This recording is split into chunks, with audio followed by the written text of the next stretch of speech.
1:4. మన తండ్రి అయిన దేవుని చిత్త ప్రకారము క్రీస్తు మనల్ని ప్రస్తుత దుష్టకాలంలో నుండి విమోచింపవలనని మన పాపముల నిమిత్తం తను తాను అప్పగించుకోరని. రైట్. ఆయన తను తాను ఎందుకు అప్పగించుకున్నాడంట? మన పాపముల నుండి మనలను విడుదల చేయడం, విమోచించడం. పూర్తిగా ఆ పాపం ఛాయ కానీ పాపం రేఖ కానీ ఏది మనలో ఉండకుండా ఆయన బిడ్డలుగా మనం చేసుకోవాలని ఆయన మరణించి తిరిగి లేచి. సో ఆయన మనం ఏం చేస్తున్నామంటే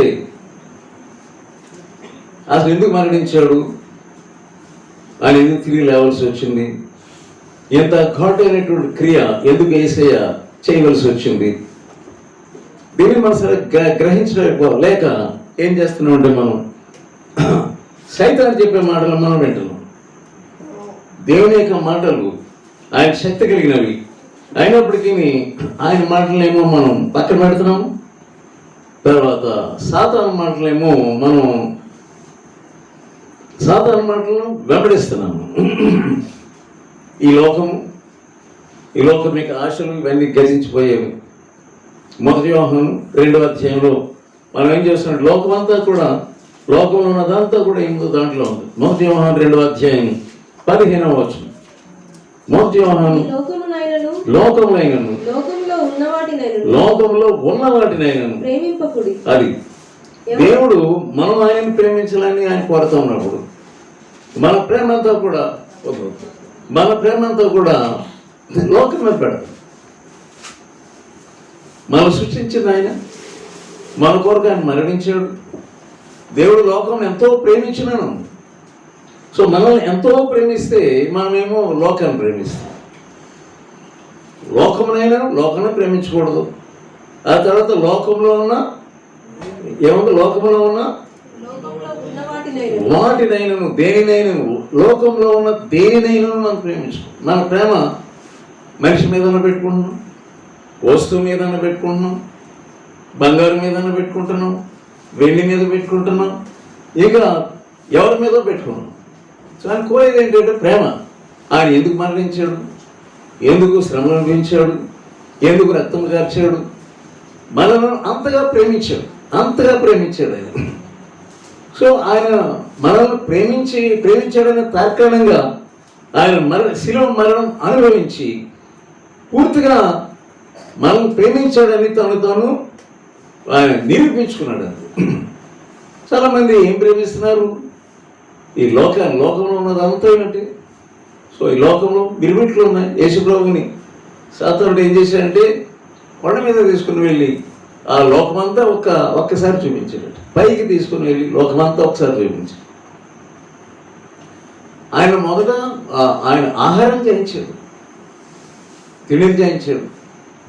ఆ తర్వాత ఆయన శోధిస్తున్నప్పుడు సాతానుడు చెప్పే మాటలు వినకుండా, అతను లోపడకుండా, నువ్వు దూకంటే నేను దూకునా, అది దూకలేదు ఆయన, నువ్వు కిందకి దూకు. సరే లోకాన్ని చూపించాడు. చాలామంది తిండి చేయించవచ్చు, శోధన చేయించవచ్చు, కానీ లోకాన్ని చేయించడం ఈ దినాల్లో మనుషులకు చాలా కష్టమైపోతుంది. పెళ్ళిళ్ళలో లోకమే. పెళ్ళిలో మనం పెళ్ళికి వెళ్తాం, అక్కడ అంతా ఏంటి, వస్త్ర ప్రదర్శన, ఇక నగల ప్రదర్శన. మన దగ్గర బంగారు నగలు లేకపోయినా ఎవరన్నా అందరూ ఎదురు నేను నిలబడాలి కదా, ఈ బోర్డు మేడతో నేను నిలబడితే అందరూ ఏమనుకుంటారు అని వాటి మంచి వెలగల వస్త్రం తీసుకుంటారు. ఆ సమయంలో పెళ్లి సంగతి అలా ఉండొచ్చండి. వీళ్ళ సింగారం సరిపోదు, వీళ్ళ సింగారించుకోవడమే సరిపోదు. సో లోకాన్ని అంటిపెట్టుకున్నాం. వాళ్ళ కొరకు ప్రార్థన చేయాలి, లేకుంటే వాళ్ళని ఆశీర్వదించాలి, వాళ్ళ కొరకు మనం శ్రద్ధ కలిగి ఏదైనా దేవుని వాక్యం సంబంధించిన గిఫ్ట్ ఇవ్వాలి. అది కాదు, వాళ్ళు మనకు ఒక పళ్ళు ఇచ్చారు కనుక మనం కూడా ఒక పళ్ళు వాళ్ళు ఇచ్చిన పళ్ళు కంటే ఒక పెద్ద పళ్ళు ఇవ్వాలి. దీని కొరకు మనం వెళ్తాం. వాళ్ళు మన బంధువులకు తప్పకుండా మనం వెళ్ళాలి. సో దాంట్లో మనం దేవుని చిత్తం కనుక్కోమను, వెళ్ళనా వద్దని. సరే, ప్రిపరేషన్ ఉండదు. ఇతరులు ప్రిపేర్ అయినట్లుగా వాళ్ళు ఎలా ప్రిపేర్ అవుతున్నారు, చాలా అందంగా ప్రిపేర్ అయ్యారు. కనుక మనం కూడా అలాగే ప్రిపేర్ అవ్వాలి. మన పిల్లలు కూడా చాలా ముస్తాబు చేయాలి. సో ఇదంతా కూడా ఏంటంటే లోకం. సో వాళ్ళు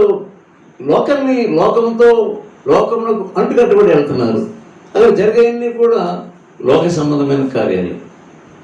తలంబరాలు వేయటం, ఇప్పుడు ఇంకా రకరకాల ప్రతిదీ కూడా ఆ సమయంలో మ్యూజిక్ వాయించడం, ఇంకా రకరకాల అన్ని ఆచారాలు పేరేమో పరిశుద్ధ వివాహం అని పెట్టుకుంటారు. కానీ ఈ పెళ్లికి సంబంధించినటువంటి ప్రతి దాంట్లో కూడా ప్రధానంలో చేసేదేంటి? అతను ఇక్కడ పెద్దలు కూర్చుంటారు, అక్కడ పెద్దలు కూర్చుంటారు. ఇక్కడ పెద్దలు కూర్చొని ఇంకా పక్కన ఏం పెట్టుకుంటారు? ఆకు ఒక్క రెడీ పెట్టుకుంటారు, ఇక్కడ అరటిపళ్ళు రెడీ పెట్టుకుంటారు. అవన్నీ జాకెట్లు అవన్నీ తీసుకొచ్చారు. తర్వాత ఎంత కట్నం, ఇవి అంత లోకం తప్ప అక్కడ వాక్యం ఉండదు, హెచ్చరికలు ఉండవు. వీళ్ళని ఈ వధువులను ఏం చేశారంటే వాళ్ళ అకస్మాత్తుగా గొప్ప ఊర్లోనికి తోసేస్తారు, రకరకాల మాటలు. సో ఇదంతా కూడా ఎలా లోకమే, అదంతా లోకమే. ఈ లోకంలో ఉన్న దేనినైనా మనం ప్రేమించుకో. యెషయా గ్రంథం 3వ అధ్యాయంలో ఈ బబులోనులో ఉన్నటువంటి వారు ఈ బబులోని యొక్క ఆచారంలో మునిగిపోయి వీళ్ళ అలంకరణ కూడా మారిపోతూ ఉన్నాయి. 3వ అధ్యాయం 16వ వచనం. 3వ అధ్యాయం 16వ వచనం. మరియు యెహోవా సెలవిచ్చినదేమనగా సీయోను కుమార్తెలు గర్విష్ఠురాలై. ఎలా ఉన్నారు? గర్విష్ఠులు. ఒక ఫంక్షన్కి వెళ్ళాలంటే ఫుల్ గర్వము ధరించుకొని వెళ్తారు. మనందరం చూపించుకోవాలి, దాని కొరకు మనం వెళ్ళేది. వాళ్ళ కొరకు ప్రార్థన చేయడానికి వెళ్తున్నాము. వాళ్ళు ఎలా ఉన్నారు? వాళ్ళకంటే బాగుంటారు. ఎందుకు మన అందాన్ని చూపించుకోవడానికి వెళ్ళాలి మనం? సీయోను కుమార్తెలు అంటే దేవుని బిడ్డలు. సీయోను సియోను కుమారి అని పెట్టుకుంటారు. సియోను కుమారే, కానీ ఎలా ఉంది? గర్వంగా మెరిచిపోతాం. ఎదిగు అని మన విశ్వాసంలో మనం అనుకుంటున్నాం, కానీ ఏకము మన స్టైల్ మారలేదు, గర్వం పోలేదు. వారు అలా ఉన్నారు కనుక మనం ఎలాగే ఉండాలి. ఇది లోపలికి అంటుకుపోయింది. ఇదే బబులోనండి. గర్విష్ఠురాలై మెడచాచి ఎలా నడుస్తున్నారంటే వాళ్ళు మెడచాచి నడుచుచు ఓర చూపులు చూచుచు. ఇది ఫంక్షన్ అంటే ఏ ఫంక్షన్ అయినా అంతే. ఓర చూపులు చూచు. ఎలా ఉన్నాయి సహోదరు మీకు చూపులు? అందుకే విశ్వాసులకి ఇవి తగవు. చాలా మంది మారుమనసు పొందినటువంటి వారు ఈ పార్టీలు మానేశారు. ఒకరి కొరకు ప్రార్థన చేయడానికి వెళ్ళడం తప్పు కాదు, ఒకరిని మనం అభినందించడం తప్పు కాదు, లేదా ఒకరి దగ్గరికి వెళ్ళి మరి జాగ్రత్తగా ఉండండి, ఇది ఈ పుస్తకం చదువుకొని చెప్పడం తప్పేం కాదు, సంతోషం. దేని వరకు వెళ్తున్నాము? వారి చూపులు చూచు కులుకుతో నడుచుచు తమ కాళ్ళ గజ్జలను మ్రోగించుచున్నారు. కాబట్టి ప్రభు సీయోను కుమార్తెల నడినెత్తి బోడి చేయును. అది నడినెత్తిని బోడి చేయును. యెహోవా వారి మానమును బయలుపరచును. ఇంకా దానికి ముందే ఉంది. కులుకుతో నడుచుచున్నారు, దాని ముందే ఉంది. మెడచాచి నడుచు, దానికంటే ముందు సీయోను కుమార్తెలు గర్విష్ఠురాండే మెడచాచి నడుచుచు ఓర చూపులు చూచుచు కులుకుతో నడుచుచు తమ కాళ్ళ గజ్జలు మ్రోగించు. కాళ్ళ గజ్జలు అయిపోయిన తర్వాత చేతి సంచిలో ఉన్నాయా? చేతి సంచి కింద అద్దములు, సెంట్లు ఏం లేవా? మరి ఎక్కడ ఉన్నాయి? చేతి అద్దములను అది మాట్లాడండి. చేతి అద్దములను సన్నపు నారతో చేసిన ముసుగులను పాగాలను శాలువలను అవన్నీ తీసేసి పడేస్తారంట. ఆ తర్వాత అప్పుడు పరిమళ ద్రవ్యమునకు ప్రతిగా అది పరిమళ ద్రవ్యం అంటే ఏంటి?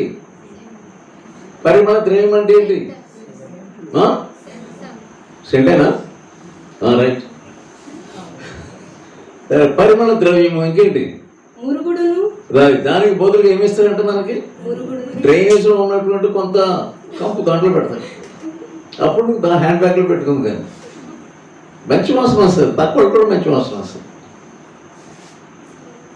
రైట్. ఇంకా నడికట్టుకు ప్రతిగా త్రాడును డొక్కతాడు.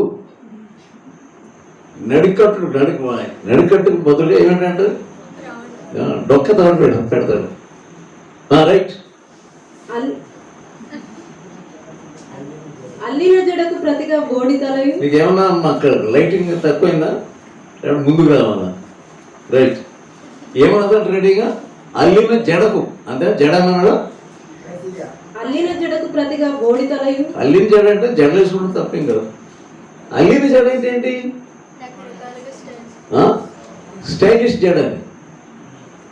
జడలలో జడ మామూలు మంచిది, క్లీన్గా ఉంటుంది. కానీ స్టైలిష్ జడ అంటే ఏంటి? అల్లిన అంటే అల్లిన చాలాసేపు అల్లి అల్లి అటు అల్లి ఇటు అల్లి దానికి బదులుగా ఏమిస్తాడంట బోడితన. అది వేసుకుంటేనే నీకు అది చేస్తేనే కానీ నీకు తెక్కతేరు. ఇదంతా లోకము. ఏమంటారు దీనంతను? లోకం. దీని నుండి మనం విడుదల చేయాలని కోరుతా ఉన్నాడు. ప్రకటన గ్రంథం 18వ అధ్యాయం. ప్రకటన గ్రంథం 18వ అధ్యాయం 1వ వచనం చూద్దాం. అటు తరువాత మహాధికారం గల వేరొక దూత పరలోకం నుండి దిగివచ్చుట చూచితిని. అతని మహిమ చేత భూమి ప్రకాశించెను. అతడు గొప్ప స్వరముతో ఆర్భాటించి ఇట్లనెను, మహాబబులోను కూలిపోయిను. ఇదే కూలిపోయేదాన్ని మనం గమనిస్తాం. ఇందాక ఫస్ట్ మనం చదివింది ఏంటంటే, మొదటి వ్యవహారంలో మనం చదివింది ఏంటి? లోకము దాని యొక్క ఆశ ఏమైపోను, అది మహాబబులోను కూలిపోయిను అంటే అది. సరే, దేన్ని వెంబడిస్తున్నావు నువ్వు? కూలిపోయేదాన్ని వెంబడిస్తున్నావు, కాలిపోయేదాన్ని వెంబడిస్తున్నావు, వాడిపోయేదాన్ని వెంబడిస్తున్నావు. ఏమర్థం కావట్లేదు. ఈ లోకం పట్టుకున్నదంటే వదలదు, అంత ప్రభావంతో ఉన్నది. మహాబబులోను చాలా పవర్ఫుల్ బబులోను. మహాబబులోను కూలిపోయాను. నీ శృంగారం అంతా కూలిపోతుంది. ఎంత ఆసక్తితో అనుకుంటున్నావు అదంతా కూడా బోడైపోబోతుంది. మహాబబులోను, ఈ బబులోనుకు సంబంధించిన ఆచారాలు ఇవన్నీ కూలిపోతా ఉన్నాయి. సరే, చదవండి. ఇంకా మహాబబులోను కూలిపోయాను. అది దయ్యములకు నివాస స్థలమును. అది దయ్యముల నుండి వస్తుంది ఈ స్టైల్ అంతా కూడా. ప్రతి అపవిత్రాత్మకు ఉనికి పట్టును. అది సినిమా అంటే ఏంటి? ప్రతి అపవిత్రాత్మకు ఉనికి పట్టు. అదే బబులోను. ప్రతి అపవిత్రాత్మకు ఉనికి పట్టు. అపవిత్రమును అసహ్యమునైన ప్రతి పక్షికి ఉనికి పట్టును. అది అపవిత్రమైన ప్రతి పక్షి. అది అపవిత్రమైన పక్షులు మనకు తెలుసు. పీనుగు ఎక్కడుందో అక్కడికి చేరతాయి. ఏం చేరతాయి? రాబందులు చేరతాయి. అవన్నీ అపవిత్ర పక్షులు. అలాగే గుడ్ల గుబులు, అవి అపవిత్రమైన పక్షులే. అవే సైతాన్లు. సినిమాలో ఉండే సైతాన్లు అవే. చాలా పవర్ఫుల్ డీమన్స్, సాతాను ప్రభావం. ఎంత ప్రభావం ఉందంటే సినిమాలో ఉన్న స్టైల్ అంతా కూడా మనలోకి వచ్చేస్తుంది. వాళ్ళు ఎలా హ్యాండ్ బ్యాగ్ పెట్టుకున్నారు, వాళ్ళు ఎలా బొట్టు పెట్టుకున్నారు, వాళ్ళు ఎలా తట్టు పట్టుకున్నారు, వాళ్ళు ఎలాగా నడికట్టు కట్టుకున్నారు, వాళ్ళు ఎలా వయ్యారంగా నడిచారు, ఎలాగో వయ్యారంగా మాట్లాడారు, అంతా వచ్చేసింది. ఈ అపవిత్రాత్మలు ఇవి ఏంటంటే ఎక్కడంటే అక్కడికి వెళ్తాయి. ఎక్కడ పీనుగు ఉందో అక్కడికి వెళ్తాయి, ఎక్కడ అపవిత్రత ఉందో అక్కడ పరిగెడతాయి, ఎక్కడ మురికి ఉందో అక్కడ పరిగెడతాయి, ఎక్కడ వ్యభిచారం ఉందో అక్కడ పరిగెడతాయి, ఎక్కడైతే అసహ్యత ఉందో అక్కడ పరిగెడతాయి. సో అలాగే అపవిత్రాత్మలతో, ఆ ఆత్మతో, బబులోని యొక్క ఆత్మతో నింపబడి ఉన్నప్పుడు నీవు దేవుని మాటను ఏమాత్రం కూడా లెక్క చేయవచ్చు. నేను పరిశుద్ధుడిని అంటున్నాడు ఆయన. కనుక మీరును పరిశుద్ధులే ఉండండి. ఇప్పుడు మన చదివిన 4వ వచనం చూద్దాం. 4వ వచనం మరియు ఇంకొక స్వరము పరలోకం నుండి ఇలాగ చెప్పగా వింటిని, నా ప్రజలారా మీరు దాని పాపములలో పాలువారై ఉండకుండానట్లు దాని తెగుల్లో ఏది మీకు తెగులు సిద్ధమన్నవి. ఏమి వస్తున్నాయి తెగుళ్ళు? దాని తెగుళ్లలో మీరు పాలువారై ఉండకుండా ఏముంది అక్కడ? దానిని విడిచిరండి. బబులోనును విడిచిరండి. బబులోని యొక్క ప్రభావం నుండి విడిచిరండి. ఈ శక్తి, ఈ ప్రభావం, సినిమా శక్తి, సినిమా స్టైల్ బయటండి. వాళ్ళు చేసినట్టుగా మనం చేయొద్దు. ఈ ప్రభావంతో కూడినటువంటి హెచ్చరిక మనకి ఇస్తున్నప్పటికీ మనం ఎలా ఉంటున్నామంటే బబులోని యొక్క ఆచారాలు మనం మారటం లేదు. ఇర్మియా గ్రంథం 10వ అధ్యాయం, ఇర్మియా గ్రంథం 10వ అధ్యాయం 1-2 వచనాలు. ఇశ్రాయేలు వంశస్థులారా, యెహోవా మిమ్మును గూర్చి సెలవిచ్చిన మాట వినుడి. యెహోవా మిమ్మును గూర్చి సెలవిచ్చిన మాట వినుడి. యెహోవా సెలవిచ్చినదేమనగా అన్య జనముల ఆచారాలను అభ్యసింపకుడి. చాలా మంది ఇక్కడే దెబ్బతినేస్తున్నారు. అన్య జనముల ఆచారాలను వెంబడించవద్దు. చాలు, అన్య జనముల ఆచారాలను వెంబడించవద్దు. అదే బబులోనులో వీళ్ళు నేర్చుకున్నారు. అలాగే ఐగుప్తులో వాళ్ళు నేర్చుకున్నారు. ఎప్పుడైతే వీళ్ళు ఈ విగ్రహారాధన దేశంలో వెళ్తున్నారో ఆ ఆచారాలు హాని నేర్చేసుకుంటున్నారు. పుడితే అన్యాచారం, చనిపోతే అన్యాచారం. 2-3 సంవత్సరాల క్రితం ఒక ఆమె చనిపోతే వెళ్ళవలసి వచ్చింది. వాళ్ళందరూ బోధకులే, వాళ్ళందరూ వాక్యాలు చెప్పేవాళ్ళే. కానీ ఆ చనిపోయిన తర్వాత ప్రతి వాళ్ళ మీద ఒక బిందులు నీళ్ళేసేస్తారు. మాకు ఇది వద్దని పారిపోతారని వాళ్ళు పట్టుకొని వచ్చేస్తున్నారు. ఎవరు పట్టుకొని వచ్చేది? పాస్టర్ లాంటి వాళ్ళే.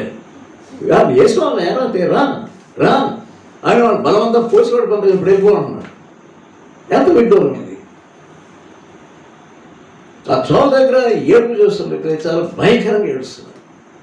ఎందుకు ఇది? దుఃఖపడకడానికి బైబిల్ చెప్తుంది. నిజంగా దేవుని ఆత్మ ద్వారా మనం తాకబడిన వాళ్ళమైతే ఆ ఆచారాలు మనం చేయం. వాళ్ళు ఏం చేశారు? ఫోటో పెడుతున్నారు. తప్పకుండా ఈ ఫోటో పెట్టాలి. చనిపోయిన వాళ్ళ ఫోటో పెట్టాలి, దండ వేయాలి. అక్కడ కొంతమంది నమస్కారం చేస్తారు. ఏంటి భయంకరమైన ఆచారాలు ఇవి. దండం పెట్టమంటున్నారు. ఏంటి? క్రైస్తవులు, వాళ్ళందరూ క్రైస్తవులే, బోధ చేసేవాళ్ళే, దేని భయం లేనటువంటి వాళ్ళు. ఆచారములను వెంబడించవద్దు. పెళ్ళిళ్ళు ఆచారములు, గర్భవతి ఏంటంటే మా సుడుగులు తీసుకెళ్ళడం, ఏమనుకుంటారండి వాళ్ళు. యేసుప్రభు చెప్పిన మాట ఏమైంది? అదేం చెప్పాడు? తల్లినైనను, తర్వాత తండ్రినైనను, అన్న తమ్ములనైనా, ఎందుకు అన్న అన్నాడు వేసి ఏమంటారు? చాలా మంది ఒక్కగానొక్క అన్న ఏంటంట, ఒక్కగానొక్క చెల్లిని నన్ను చూసుకుంటున్నానా? ఒక్కగానొక్క చెల్లి, ఒక్క అన్న. ఏమిటి అర్థం? గనక మనం అన్యాచారాలు చేసేయటమేనా? అన్యాచారాలు చేయవద్దు అని వాక్యం సెలవిస్తున్నప్పుడు ఎన్నిసార్లు చెప్పినా నీ మెదడుకి ఎక్కట్లేదంటే నీవు బబులోని స్త్రీవి. నీవు బబులోని యొక్క దయానిలో ఉన్నాయి. ఎంతకాలంలో బబులోను వాతావరణంతో నింపబడి ఉంటావు. అందుకని నేను వాక్యం ఏం చెప్తుంది? బబులోనును విడిచిరండి. బబులోను పాతాళంకి వెళ్ళడానికి సిద్ధంగా ఉంది. దాని యొక్క ఆశ గతించును. బబులోని యొక్క ప్రభావం అంతా గతించే దాన్ని నీవంతా స్మరించుకుంటాను. ఈ ఒక్కసారి ప్రతిసారి ఈ ఒక్కసారి అంటాను. ఎప్పుడు మారుతా ఉంది? యేసుప్రభు ఎందుకు నీ కొరకు రక్తం కార్చాడు? యేసుప్రభు ఎందుకు నీ కొరకు శిలువ వేయబడ్డాడు? ఎందుకు యేసుప్రభు రక్తం కార్చాడు? ఆయన చనిపోయి ఎదురు తిరిగి లేచాడు. ఆయన నిన్ను ఇంత ప్రేమిస్తే నీ ప్రభావం నుండి నేను విడుదల చేయాలని నేను త్యాగపడుతున్నాను. వీటిని ఇదే సాతాను యొక్క ఆ నిలయమైనటువంటి బబులోనును ప్రేమించు. అపవిత్రమైన ప్రతి పక్షికి నిలయం అంటది, ప్రతి వాయుమండల దురాత్మకు అది నిలయం. బబుల్ అంటే అసలు ఎక్కడ స్టార్ట్ అయింది? దేవుని యొక్క వాక్యానికి విరోధం అనేది ఎక్కడ స్టార్ట్ అయింది? ఏదైనా మనలో స్టార్ట్ అయింది. ఆదికాండం 3వ అధ్యాయం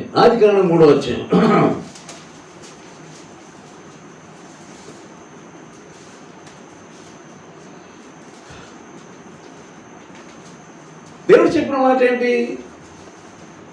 ఆ పండును నీవు దాన్ని అటాక్ చేస్తున్నాడు. 3వ అధ్యాయంలో చూడండి ఎలా అటాక్ చేస్తున్నాడు. సర్పం భూజంతువులన్నింటిలో కూడా, దేవుడు చేసిన భూజంతువులన్నింటిలో కూడా యుక్తి కలిగినది ఎవరంట? సర్పం. సో అప్పటి వరకు ఈ సర్పం అనేది దర్శనం లేదు. ఈ సర్పం అనేది ఇప్పుడు వీళ్ళు మానవులు, ఈ జంతువులన్నీ బాగానే ఉన్నాయి. ఇది ఒక అందమైన రూపంతో వచ్చింది. ఇక్కడ ఇది మాట్లాడుతున్నాయేంటి? మరి మిగతా జంతువులు మాట్లాడలేదు, ఆ జంతువులు మాట్లాడలేదు. అదొక ఆకర్షణ. That is another attraction. This animal it is talking. ఆమె యుక్తి గల సర్వము మాట్లాడుతుంది. అదొక అట్రాక్షన్. అరే మేమెలా మాట్లాడుకుంటున్నాం ఇద్దరు, అరే అది కూడా అలా మాట్లాడుతుంది. మిగతా ఏనుగులు చూసాము, సింహాలు చూసాం, అవి మాట్లాడలేదే. ఇది మాట్లాడుతుందంటే అట్రాక్షన్. సో అక్కడ ఫస్ట్ ఆ అట్రాక్షన్ పడేసాడు. ఎలా అటాక్ చేస్తున్నాడు? దేవుడు వాక్యం ఉంటుంటే ఆ వాక్యాన్ని అటాక్ చేస్తున్నాడు. ఎంత చక్కగా ఫ్రెండ్షిప్ చేశాడు. ఏమంటున్నాడు?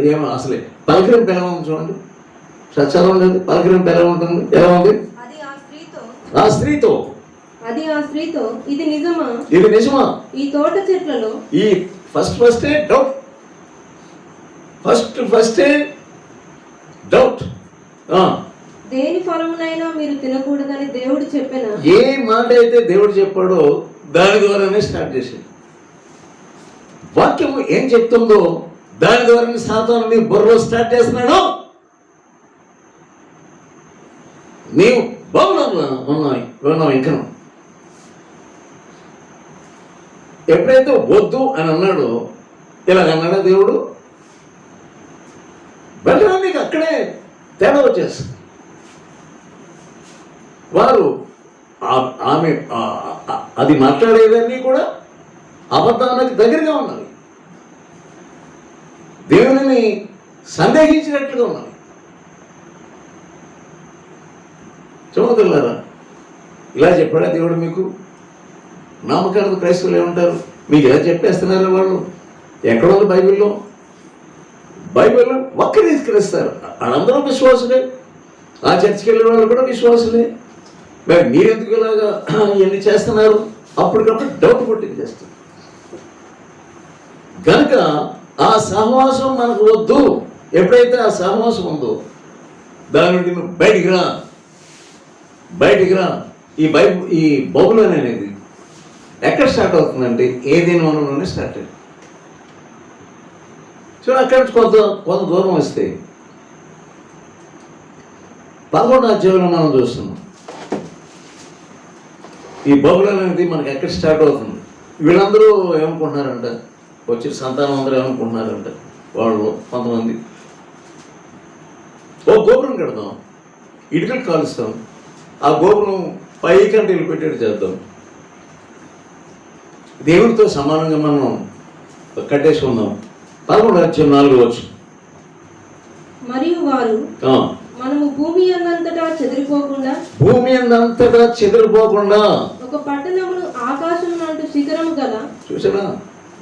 దేవుడు ఏదైతే అంటున్నాడో సర్వలోకానికి వెళ్ళి సృష్టి సర్వలోకానికి వెళ్ళండి, అందరికీ సువార్త ప్రకటన అంటే మనం పూర్తిగా ఆ లోకానికి అక్కడిక్కడికి వెళ్లకుండా నీకున్నది అదే బబులోని వాతావరణం. ఇక్కడ ఉందాం, ఈ పట్టణంలో ఉందాం, ఈ ఊరిలోనే ఉందాం, ఈ ఊరిలోంచి బయటికి వెళ్ళిపోవద్దు. ఇక్కడ ఇల్లు కట్టుకుందాం, ఇక్కడ మనం డెవలప్ చేసేసుకుందాం, మనం ఉద్యోగం సంపాదించేస్తాం. ఇక్కడే అన్ని చెరువులు ఏంటి, పొలాలు ఏంటి, ఇళ్ళు ఏంటి, వాతావరణం ఏమిటి, ఇక్కడే ఎక్కడికి వెళ్ళదు. సోదరుగా దేవుడు నేను ఎక్కడికి వెళ్ళమంటున్నాడు? కలుగుతూ దాన్ని ఎదిరిస్తున్నావు. నేను ఎక్కడికి వెళ్ళను, ఈ ఊళ్ళోనే ఉంటాను, నేను ఎక్కడికి వెళ్ళను, ఈ ఊళ్ళోనే బాగా టెస్ట్ చేసుకుని ఉంటాను. That's not God's mind. దేవుని యొక్క మనసు ఏంటి? ఎన్ని ఊర్లు ఉన్నాయి? నేను మా సహోదరులు మొన్న రాజమండ్రి వెళ్ళారు. రాజమండ్రి వెళ్ళి ఆ సెంట్రల్ జైలులో ఉన్నటువంటి కొంతమంది వాళ్ళకి సంబంధించిన కొంతమందితో మాట్లాడుతున్నారు. రాజమండ్రిలో ఏం చెప్పారు, ఇంకేమి హాస్టల్స్ ఉన్నాయో, ఎక్కడ వాళ్ళకి వాక్యం కావాలో, ఎవరెవరు ఔషధులు ఉన్నారు వారి కొరకు ప్రార్థన చేద్దాం, ప్రార్థన చేయాలి. సో కొంతమంది మన పత్రికలు ఇచ్చారు. వరంగల్లో మనం అలా పత్రికలు ఇస్తాము. అలాగే రాజమండ్రిలో సెంట్రల్ జైలుకి సంబంధించినటువంటి ఆ పోలీసు సంబంధించినటువంటి వాళ్ళకి ఈ పత్రికలు ఇచ్చారు. జైల్లో ఉన్నటువంటి వారు కొంతమందికి. సో ఆ మైండ్ లేదు నీకు. సో పక్కన అక్కడ నర్సపూర్లో జైలు ఉందా, లేదంటే భీమవరంలో అక్కడ జైలు సబ్ జైలు ఏదైనా ఉందా, అది పట్టుకోవాలి, ఆడికి వెళ్ళి వాక్యం ఇవ్వాలి. అది లేదు నీకు. రాత్రి ఉదయం మొదలుకు సాయంకాలం వరకు నీవు, నీ ఇల్లు, నీ కుటుంబం, నీ బంధువులు, నీ తల్లి, నీ తండ్రి ఇదే సరిపోతున్నాయి. నీవు బబులోనులో ఉన్నావు. నీవు ఎంతకాలం బబులోనులో ఉంటావు. నీవు అందుకని నీ మైండ్ విశాలపరచబడలేదు. దేవుని వాక్యం ఏం చెప్తుందో దానికి విరోధి నీవు బబులోను సాంప్రదాయాలతో నింపబడి ఉన్నావు. నీవు ఎందుకు అందులో ఉంటావు? ఎందుకు ఆశీర్వాదం రావట్లేదు? ఎందుకు మనకు ఉద్యమం రావట్లేదు? నీవు బబులోను సంబంధిని, నీవు అందుకు ఉద్యమం రావట్లేదు. మనం ఎక్కడ స్థిరపడిపోదాము?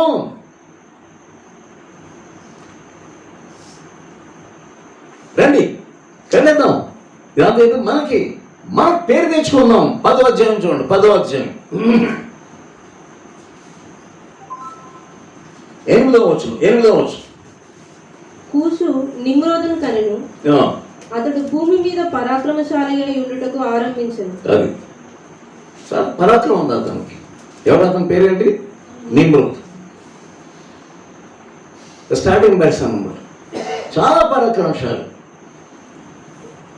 హిట్లర్ ఎలాగో, అలెగ్జాండర్ ఎలాగో,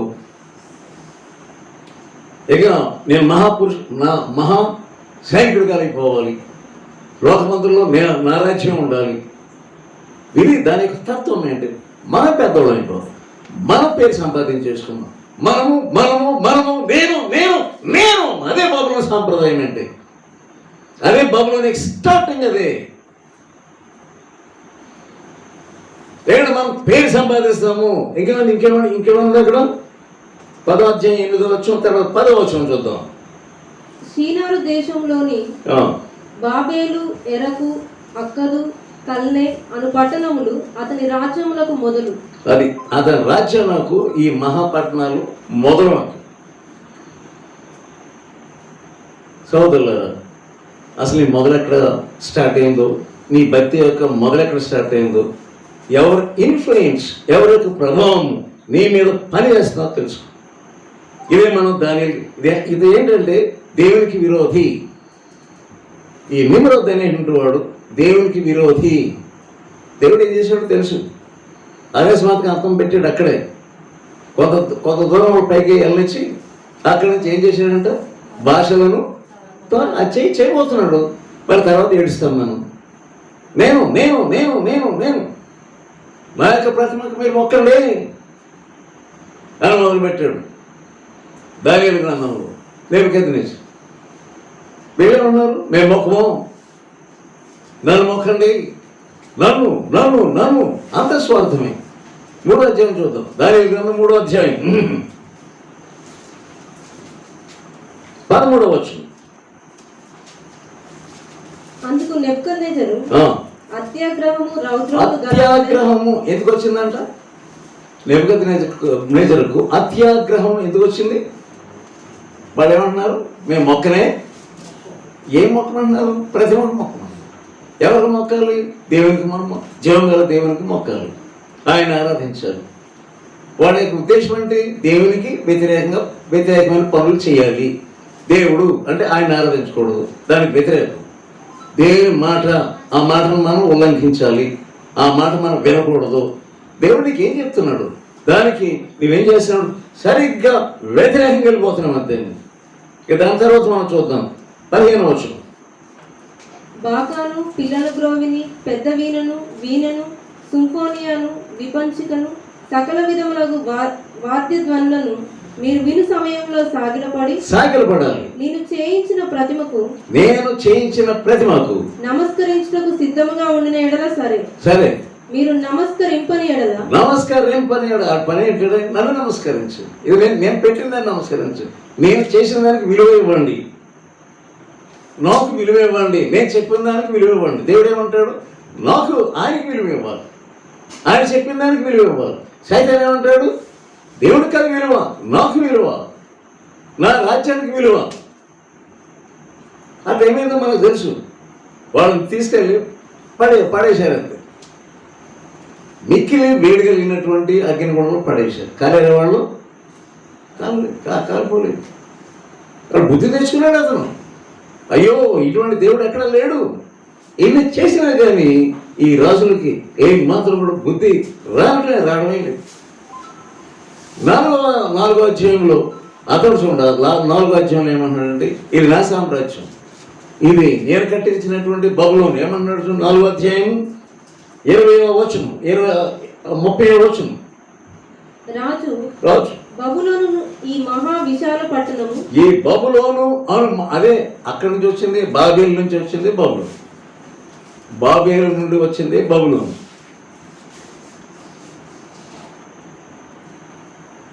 అక్కడి నుంచి స్టార్ట్ అయింది ఈ గర్వం. నేను నేను నేను ఎక్కడికక్కడ విఫలపరుస్తాను అన్నాడు దేవుడు. ఎక్కడెక్కడ పాఠం నేర్పిస్తాను. నేను అంటే చాలు వేస్తున్నాడు, దెబ్బ వేస్తున్నాడు. ఏమన్నాడు ఇతను? నేను చదవండి ఏమంటున్నాడు? నా బలాధికారము, నేను, నా జ్ఞానం ఉంది, నా బలం ఉంది, నా బలాధికారం. రైట్. నా ప్రభావ ఘనతను కనపరచుటకై నా రాజధాని నేను కట్టించినది కాదా అని తనలో తాను అనుకుంటగానే ఒక శబ్దం వచ్చిందంట. ఏ శబ్దం వచ్చింది తెలుసు మనకి? ఏమొచ్చింది? నీ రాజ్యం నీ యొద్ద నుండి తీసివేయబడింది అంతే. నీవు తరివేయబడతావు అంతే. అక్కడ ఏం జరిగిందో మనకు తెలుసు. వాళ్ళందరూ తెలిసి అతను తరివేశారు. సింహాసనం మీద నుంచి తరివేశారు. 7 కాలం మట్టుగా అతడు అడవి గడిగా ఉన్నాడు, అడవి జంతువులా తయారయ్యాడు. సోదరుడు, నీ గర్వాన్ని పెంచుకో, నేను అనేదాన్ని పెంచుకో, నేనంటే ఏమనుకుంటున్నారో అని పెంచుకో. దేవుడు ఆయన రాజ్యం ఉన్నది. ఆయన రాజ్యమును ఉదయం నుండి సాయంకాలం వరకు ఆయన రాజ్యంలో పనిచేయి. దేవుడు నేను హెచ్చిస్తాడు. నీకు కావాల్సింది ఆయనే దయచేస్తాడు. నీకేం కావాలో అది ఇస్తాడు. నీకేం లోటు లేకుండా చూసుకుంటాడు. కానీ ఆయన మాట వినవు. నీ మాట దేవుడు వినాలంటావు, అందరూ నీ మాట వినాలి. నేను చెప్పిందే మీరు అందరూ చేయగలంటావు. అది కాదు. దేవుడు ఏం చెప్తున్నాడు మనం చేయాలి. సో అది అయిపోయింది. ఈ బబులోను ఎలా కొనసాగుతుందో మనం చూద్దాం. ఇంకొకటి వచ్చాడు, బెల్షాజర్ అనేది ఒకడు వచ్చాడు. వాడు ఇంకొక టైప్, అంటే జల్సా పురుషుడు. అతను ఏం చేశాడు? యెరూషలేము నుండి తెప్పించుకున్నటువంటి పాత్రలు ఉన్నాయి, ఆ పరిశుద్ధమైన ఉపకరణములు, దేవాలయంలో ఉపయోగించే ఉపకరణములను.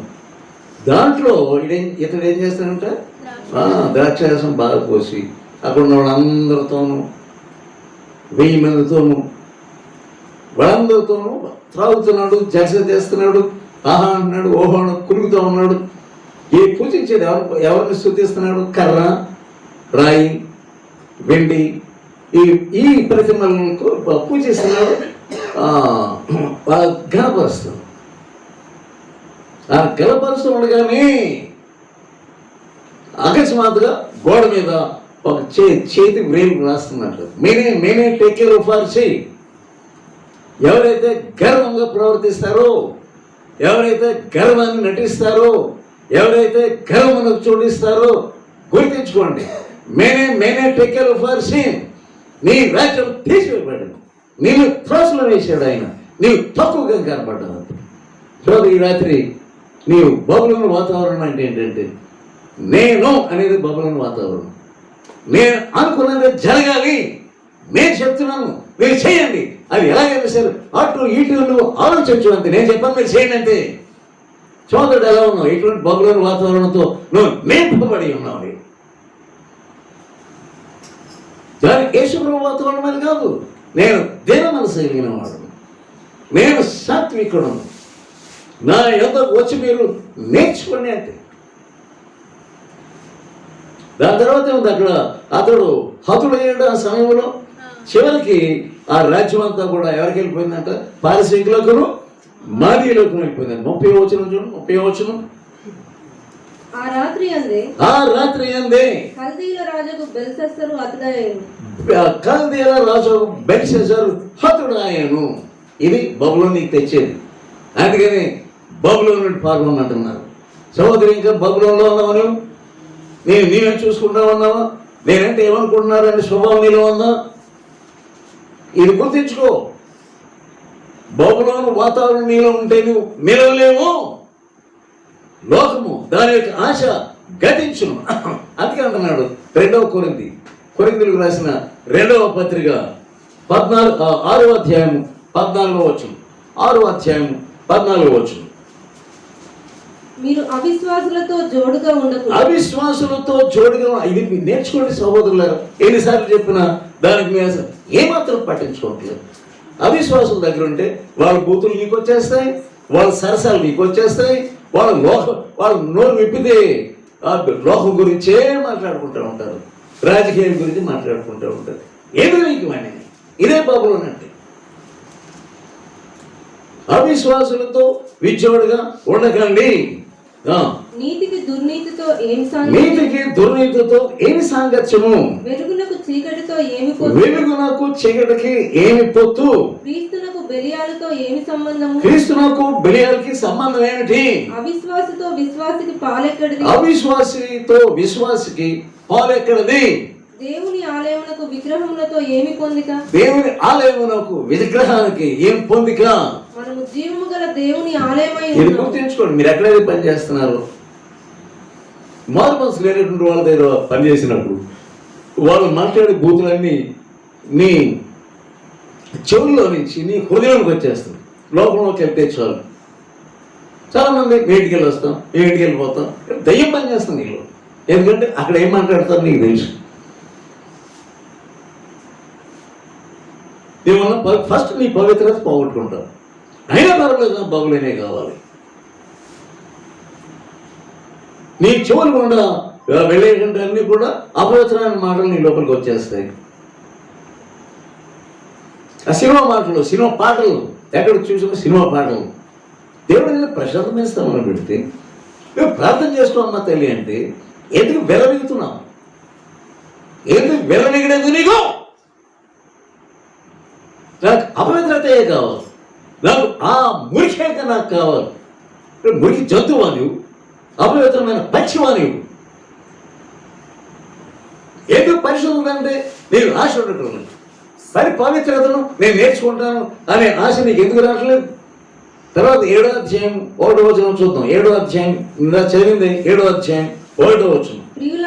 ప్రియులారా, మనకు ఈ వాగ్దానములు ఉన్నవి కనుక దేవుని భయముతోను పరిశుద్ధతను సంపూర్తి చేసి. అది ఉన్నది, పరిశుద్ధత లేదంటలేదు. ఎంతకు ముందు ఆ సినిమాలు చూడటం లేకపోతే అది ఇది ఇవన్నీ పోయినాయి, కానీ పరిశుద్ధత సంపూర్ణం చేయట్లేదు. మాటిమాటికి అదే తలం, మాటిమాటికి అదే ఊహం, మాటిమాటికి అదే బ్రహ్మ. పెళ్లి చేసుకోవాలి, పెళ్లి చేసుకో, దేవుని చిత్తం అయితే నువ్వు చేసుకో. కానీ ఎందుకు నీ అభద్రతతో బాధపడుతున్నావు? ఎందుకు అయోగ్యమైన తలంపులతో బాధపడుతున్నావు? ఎందుకు మనసులో ఇటువంటి తలంపులు రాణిస్తున్నావు? నువ్వు సంపూర్తి చేయి. బబులోను వాతావరణం నుంచి బయటికి రా. ఎందుకు వాతావరణం మనకి, ఎందుకు మురికి వాతావరణం మనకి? ప్రకటన గ్రంథం 12వ అధ్యాయం,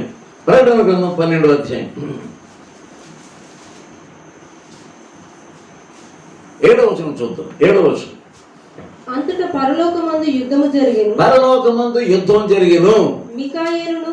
ఇదంతా ఏంటంటే ప్రకటన గ్రంథం అంటే ఏంటంటే ఇది దృశ్యపూర్వకంగా చూపించబడింది. దృశ్యం అంతే. అంటే ఇప్పుడు నువ్వు ఒక మూవీ చూస్తున్నప్పుడు, ఒక సినిమా చూస్తున్నప్పుడు ఇలా దృశ్యాలు కనపడతాయి. నేను నిజమైనది కాదు, అది దృశ్యపూర్వంగా చూపించాడు దేవుడు. ఛాయ, సో అంత దృష్టాంతముగా. సో దాంట్లో జరిగినది కూడా ఉంది. మిఖాయేల్ గురించి మనం ఏం చూస్తున్నాం చూడండి. మిఖాయేలును అతని అతను దూతలను ఆ ఘట సర్పముతో యుద్ధము చేయగా ఆ ఘట సర్పమును దాని దూతలను యుద్ధము చేశారు గాని గెలవలేకపోయారు. ఇది జరిగినటువంటి సంఘటన. గెలవలేకపోయారు అంతే. ఆ తర్వాత ఏముంది? గనుక పరలోకమందు వారికి స్థలం లేదు. అది కాగా సర్వలోకమును మోసపుచ్చుచు అపవాదనియు సాతాననియు పేరు గల ఆది సర్పమైన ఆ మహాఘట సర్పం పడద్రోయబడెను. అది జరిగింది. అది భూమి మీద పడద్రోయబడి, భూమి మీద ఎక్కడండి? అది భూమి మీద. కాస్ట్ అంటే సర్పాన్ని పట్టుకొని అలా పడేయటం. మిఖాయేలు యుద్ధం చేశాడు. మిఖాయేలుతో ఉన్నటువంటి దూతలు యుద్ధం చేశారు కనుక అపవాదిని పడేశారు. పడద్రోయబడెను. దాని అర్థం ఏంటంటే, పడద్రోయబడెను అంటే ఏంటంటే, ఇంకా ఎక్కడైతే అక్కడ యుద్ధం జరిగిందో అవి చోట్లేదు. అతనికి ఇక ఎక్కడ పెడతానికి పరిగెత్తడానికి లేదు. భూమి మీద ఇప్పుడు అతనికి భూమి అతనికి బ్యాటిల్ ఫీల్డ్. తన ఫీల్డ్ అంతా ఏంటంటే భూమి, తర్వాత వాయుమండలం. భూమి, వాయుమండలం, పైన ఉన్నటువంటి ఇది. కానీ పైకి వెళ్ళలేడు ఆ సాతానుడు. అంటే అక్కడ ఇష్టం వచ్చినట్టు ప్రవర్తించలేడు. చేతులు పెట్టుకొని నమ్మాల్సింది ఒకళ్ళు దేవుడు ఏదని చెప్తే. నేను యోబంటి భక్తిపరుడు నువ్వు చూసావా అంటే చేతులు పెట్టుకుని వినాలంతే. ఆ నాటకాలు పని, భూమి మీద చేసే నాటకాలు అక్కడ పని చేయి. పడద్రోయబడ్డంటే అతను కొన్ని హద్దులు ఉన్నాయి. వాళ్ళ హద్దులు అనుకో చాలా మంది ఎక్కడ పొరపడుతున్నారంటే అయ్యబాబోయ్ సైతం మన కాకిని పెట్టేస్తాడేమో, మమ్మల్ని ఏదో చేసేస్తాడేమో, మమ్మల్ని ఏదో జయం చేస్తాడేమో. హద్దులు ఉన్నాయి ఇక్కడ, గుర్తించుకో. అది పడద్రోయబడిన వాడు, అది గుర్తించు.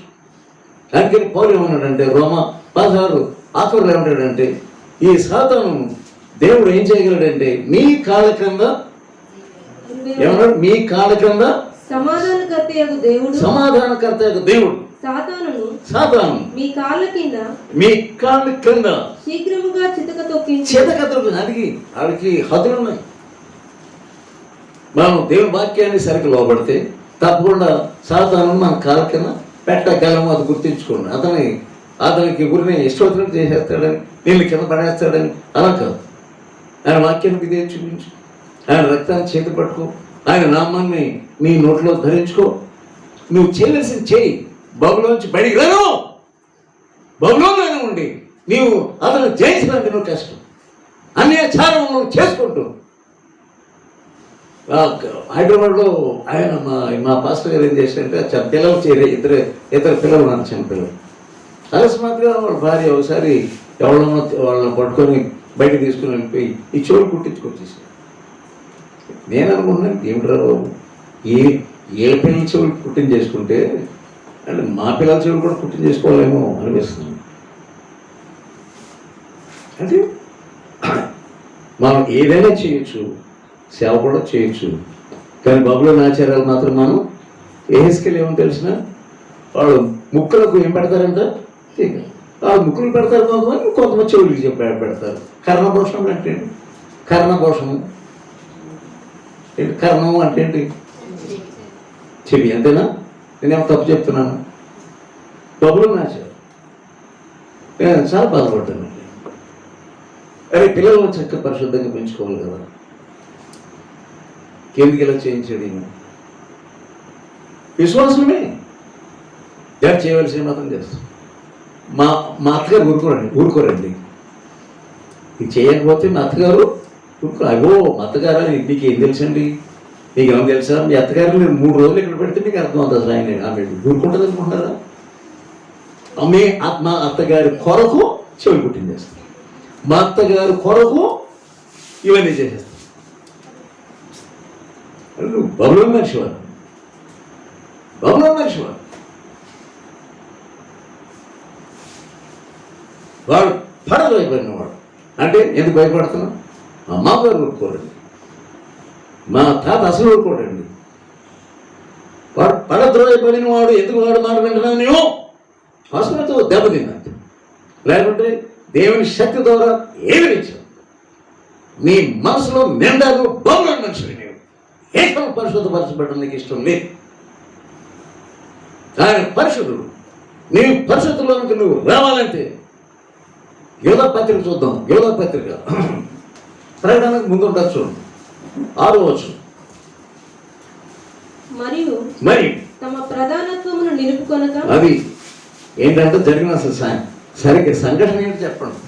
ప్రధానత్వమును వారు, ఈ ఏంజల్స్, ఈ దూతలు ప్రధానత్వమును నిలుపుకొనలేదు. వాళ్ళ చక్కని ఒక్కొక్క స్టేజ్ ఇచ్చాడు, అక్కడ జాగ్రత్త ఉండమన్నాడు. వాళ్ళకి స్థలాలు ఇచ్చాడు, వాళ్ళకి జాగ్రత్త ఉండమన్నాడు. నిలుపుకోలేదు, నిలుపుకోలేనటువంటి వారు. రైట్. తమ నివాస స్థలములను విడిచిన దేవదూతలను, అది తమ నివాస స్థలములను విడిచిన దేవదూతలను మహాదినమున జరుగు తీర్పు వరకు, మహాదినమున జరుగు తీర్పు వరకు కటిక చీకటిలో నిత్య పాశములతో ఆయన బంధించి బంధించాడంటే ఆ భూమిలో బంధించాడు. ఆ కుట్ట మీద ఉన్నాడు, ఈ కుట్ట మీద ఉన్నాడు, ఆ చంపేస్తే ఏదో చంపేస్తే నాకు ఏదో అయిపోతే ఏమవుతుంది, బంధించి పెట్టాడు. అబ్బాయి ఎష్టోసరుగా అటు పైకి వచ్చేయడానికి కుదరదు అతనికి. ఆ ఏంజల్స్ అనే ఆ దేవదూతలు అందరికీ ఈ భూలోకంలో బంధించి పెట్టాడు.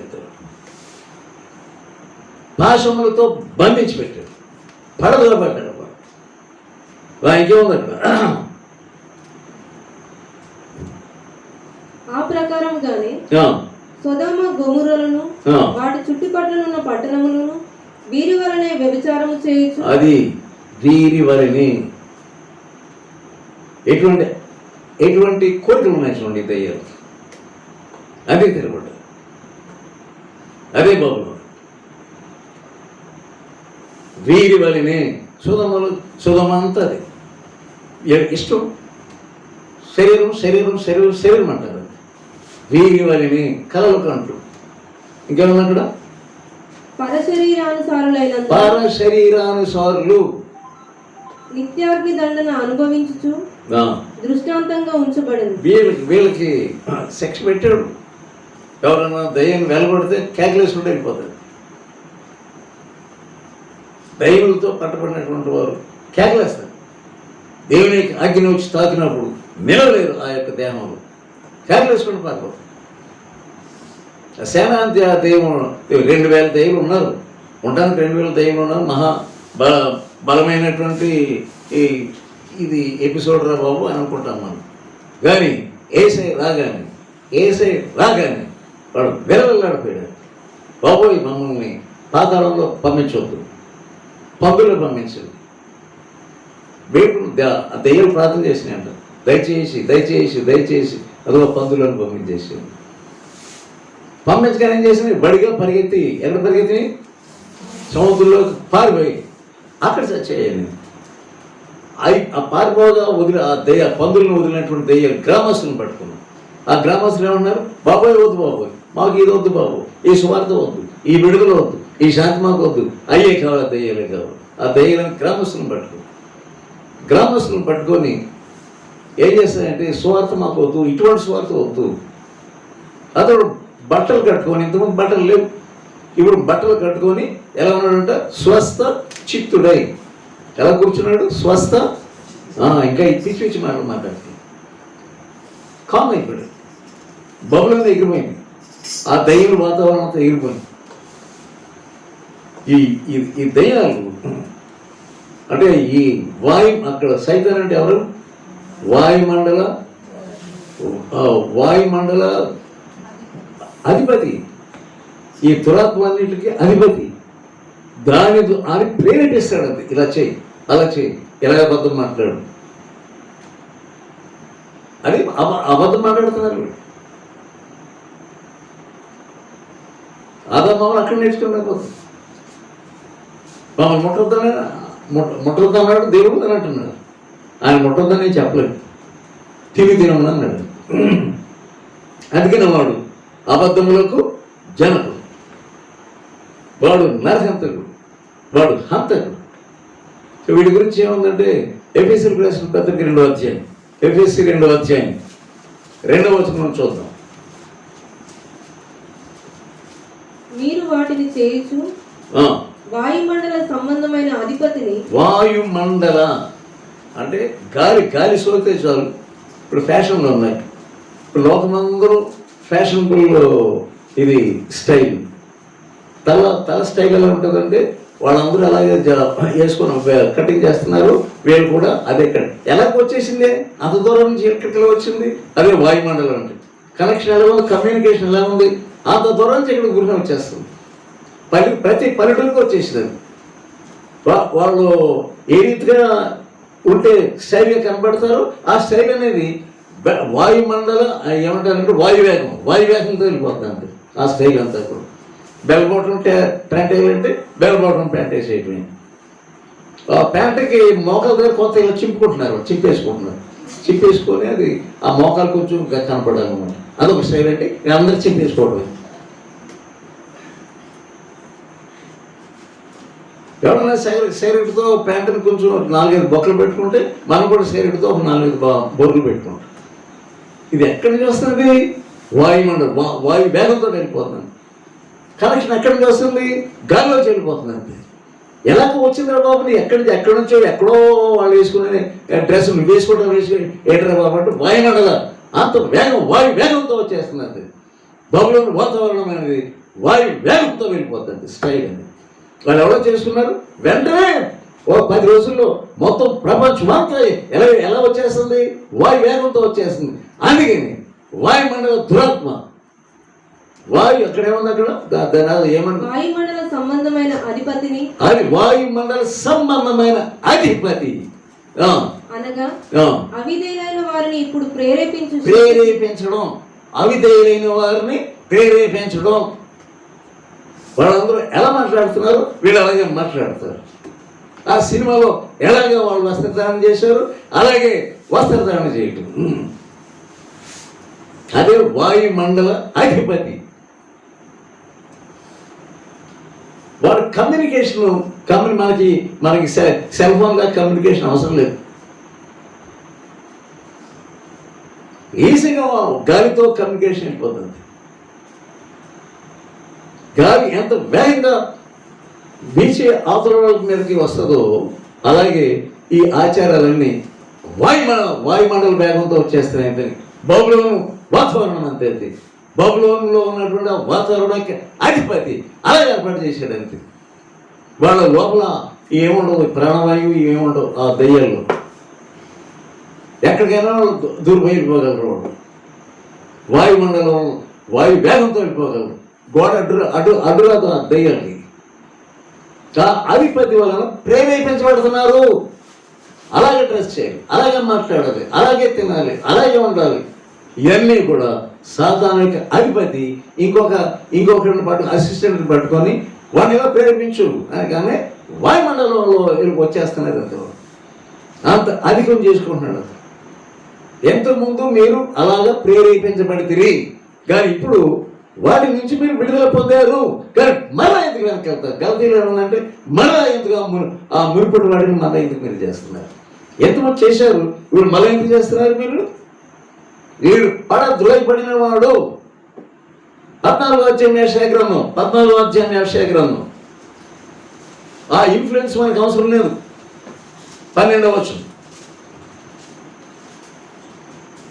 తేజో నక్షత్రమా వేకువ చుక్క నీవెట్లు ఆకాశం నుండి పడితివి, ఎట్లు ఆకాశం నుంచి పడ్డావు. జనములను పడగొట్టిన నీవు నేల మట్టము వరకు ఎట్లు నరకబడి, నేల మట్టం భూమి మట్టము పడవేయబడ్డాడు. 14వ వచనం. మేఘమండలం మీదకి ఎక్కుదును. ఎందుకు అలాగా జరిగింది? ఏమనుకుంటున్నట్ట అతడు, నేను మేఘమండలంకి ఎక్కువ, అది గర్వం అంటే. బబులోను వాతావరణం అంటే గర్వ వాతావరణం. మేమంటే ఏమనుకుంటున్నారు మీరు? ఇది గర్వం. మరి మా సంగతులు మీకు తెలిసినా, మా పూర్వీకుల సంగతి మీకేం తెలిసినా, మీకేం తెలియదు అసలు మేము వాడము. ఇదే గర్వం. పైకి ఎక్కేస్తాను, మేఘాల మీదకి ఎక్కేస్తాను. ఇంకేమన్నాడు? మహోన్నతునితో నన్ను సమానునిగా మహోన్నతునితో నన్ను నేను సమానంగా చేసుకుంటాను. నీవు మనసులో అనుకుంటేవి కదా. మనసులో అనుకుంటేవి కదా. అంతే, పెట్టాడు, మోమలు పడవేశాడు. రెండవ పేతురు రెండవ అధ్యాయం, రెండవ పేతురు రెండవ అధ్యాయం 4వ వచనం. దేవదూతలు పాపం చేసినప్పుడు దేవుడు వారిని విడిచిపెట్టక పాతాళ లోకమందలి కటిక చీకటి గల బిలములోనికి త్రోసి తీర్పుకు కావలిలో సిద్ధంగా పెట్టాడంట. సోదరులారా, ఈ పడద్రోయబడినటువంటి బబులోని వాతావరణం మనకెందుకు వాతావరణం? మళ్ళీ 18వ అధ్యాయంలోకి వద్దాం. ప్రకటన గ్రంథం 18వ అధ్యాయం 4వ వచనం. ప్రకటన గ్రంథం 18వ అధ్యాయం 4వ వచనం. మరియు ఇంకొక స్వరము పరలోకము నుండి ఎలాగూ చెప్పగా వింటిని, నా ప్రజలారా, మనమందరం ఎవరు? ఆయన ప్రజలు. నా ప్రజలారా, మీరు దాని